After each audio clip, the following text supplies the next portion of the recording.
All right, this one is now using the associative property. What that allows us to do is when we were adding or multiplying, it allows us to reorganize how we add or multiply.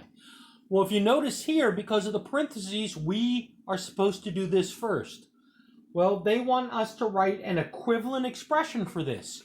Well, all I need to do is rather than having x plus y added first, I could do -2 plus x added first, and then add y. So this would be the equivalent expression for that one.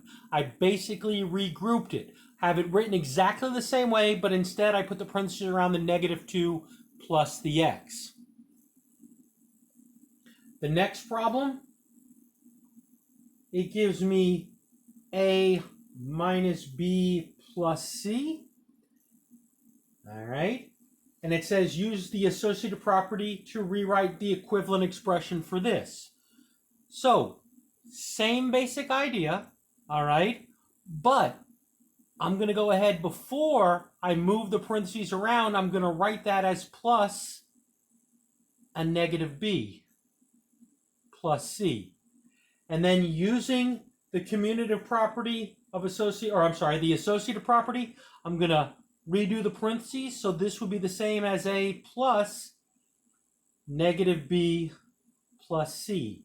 So I regrouped it, but the sign, the negative, had to be with the b. In other words, we're allowed to regroup it with the adding.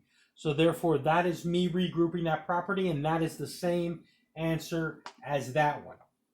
Okay? And then the last one for the associative property of grouping numbers, this is a multiplying one. We have 5 times in parentheses x times y. I could go ahead and regroup that. So instead of multiplying the x and y first, I would multiply the 5 and x first. So I would regroup it where these are in parentheses rather than those two. And that is the associative property.